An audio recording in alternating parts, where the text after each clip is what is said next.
in my experience, especially with, and I'm just going to use the term high value, like productive, emotionally aware, even non-emotionally aware white men typically don't settle. By now, you've probably seen the amount of publicity Taylor Swift and Travis Kelce have gotten in their budding romance. Media continues to highlight their developing love story, sharing sweet moments, whether it be at the game or concerts. All in all, they appear as a happy couple that is headed in a positive direction. But the story surrounding the romance hasn't always been clean. Travis Kelce was previously in a long-term relationship with Kayla Nicole, a Black Instagram model, journalist, and fitness enthusiast. Their relationship lasted off and on for about 5 years, and for some time it appeared that she had leveled up. I know she was an inspiration to many swirlers and happy hypergamy queens, but after calling it quits, things got complicated. Months later, when rumors emerged that her ex, Travis Kelce, was seeing Taylor Swift, initially she got drawn into the controversy and received a lot of backlash. The Swifties started going for Kayla Nicole, insulting her and comparing her to Taylor Swift. She felt publicly insulted, humiliated, and harassed. In response, she issued a public statement in hopes of encouraging Black women who might find themselves under similar scrutiny. While time has passed, over a year later, Kayla Nicole admits on a Fox television series trailers that her heart is still grieving over the public backlash and humiliation she received over the Travis Kelce and Taylor Swift saga. This opened up another stream of ridicule that she has since addressed and pointed the attention towards her newest business endeavors, such as her clothing brand, and in spite of all the scrutiny that comes with being in the public eye, she seems to be making strides to continue her career. But her entire journey shows us how even if a woman is able to date quote-unquote hypergamously or end up with a man who is in a higher station financially or status-wise, there is no guarantee that the relationship will be long-lasting. Some swirlers like to pretend that interracial relationships are the most likely to last, but there is no evidence of that. They have their issues just like any, and in fact, cultural differences only add another level of complication. In fact, the stakes are much higher and less likely in interracial relationships, as white people tend to become more race loyal as their social class increases. So while white men may date out, that does not mean they will marry out. It just depends.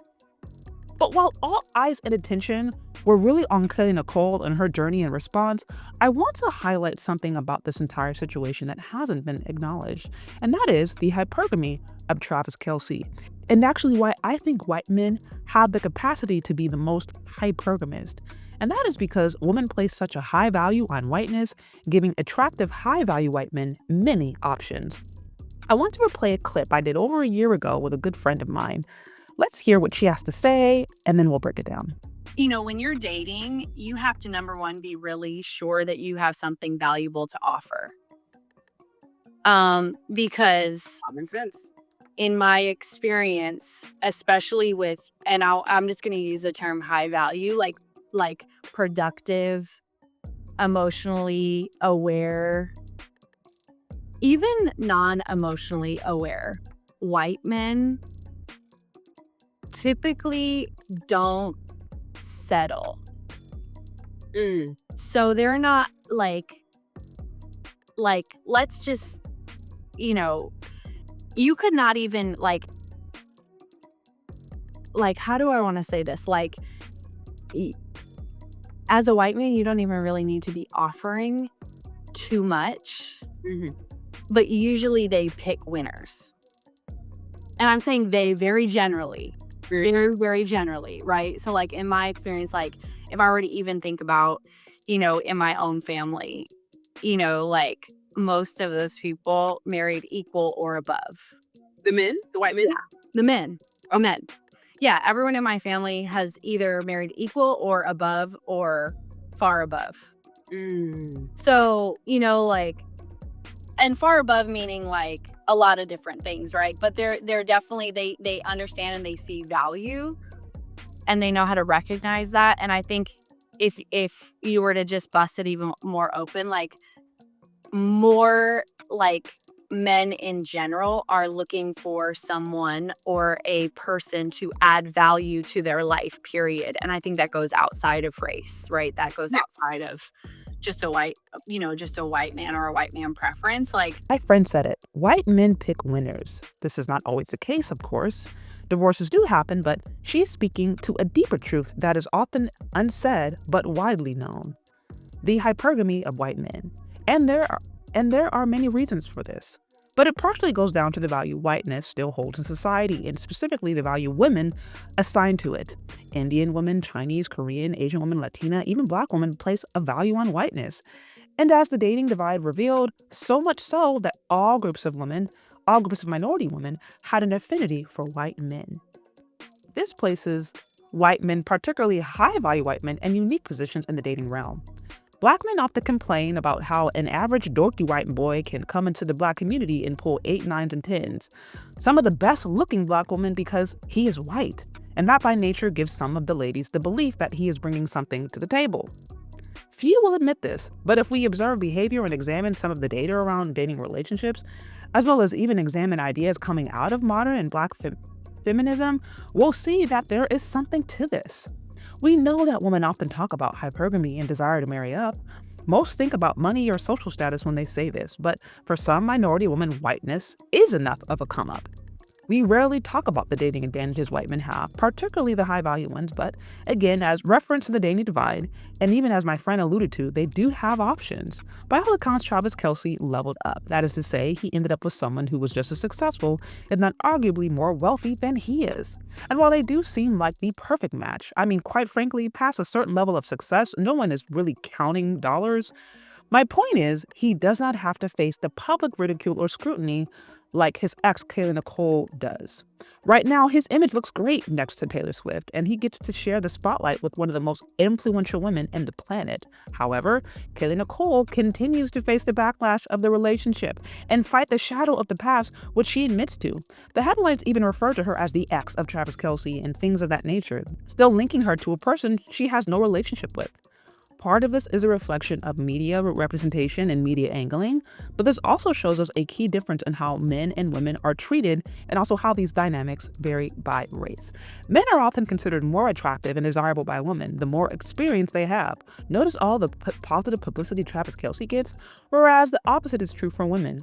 Women become shamed, judged, and ridiculed for more relationship experiences, sometimes even bearing the burden of the past. And while modern media and feminism are pushing to change the narrative around women's sexual escapades, it doesn't change the way men often judge or perceive a woman. You men value a woman with a ton of relationship experience or a high body count. In fact, many men may actually see that as a turnoff and equate that to potential baggage a woman comes with, or see her as another man's leftovers. And so we see just by that alone how genders have different treatments and different outcomes in relationship dynamics, partially because of what that particular gender values. And then a Black woman who was in a public relationship with a white man opens up an entirely new dynamic. Even if she never openly said anything negative or misandrous about Black men, that will always add an extra layer of complication for the woman in particular. But for the white man, however, especially an attractive high-value white man, his experience and his social status will be seen as a value add for women across races who value that. And as my friend put it, a white man really doesn't have to try that hard to get the best. That puts him in the position to be hypergamous and to call the shots in a lot of respects. And so while hypergamy is something women will aspire to, I find it interesting that white men are likely the most capable of actually achieving it. This is why at the end of it all, I say throw the whole thing away. I think hypergamy really is a scam anyway, because so few are able to actually achieve it. Also, it's not what really makes a relationship successful anyway. Also, why women shouldn't place such value in celebrity relationships, because we never know what happens behind closed doors, how a person is being treated or how it will end. If you really want a long-lasting relationship, allow God into the process and let God arrange your marriage. Like, I'm being for real. That means something. It means you may likely have to go through your own preparation process. And I don't mean college and get in the bag. I mean mindset, emotional well-being, refining your values so that they match what is needed. Understanding the value of men, learning how to respect men, and actually understanding the value and true intention of marriage. Ensuring it is based off of the truth and not some fantasy that was pieced together by media. As we can see, the hypergamy game is not fair. And even if you are on the upper side, and even if you do have the upper hand in the hypergamy game, it does not guarantee those relationships will work out in the end. A lot of the stuff people idolize is nonsense and has little to no meaning. So I say, just get out of it. Get out of the game. Don't take it too seriously. Let God define your relationship values. Do away with all of the hypergamy nonsense, all of the glitz and the glam that doesn't really mean anything, because none of that stuff really leads to long-lasting happy results. The only thing that's really going to satisfy you is the value and the relationship that God meant for you to have. Besides, that's going to be the healthiest anyway. But guys, that's what I have. What do you think? Do you agree? Do you disagree? Let me know down in the comment section. Thank you so much for listening if you've gotten this far, and we'll talk later. Bye.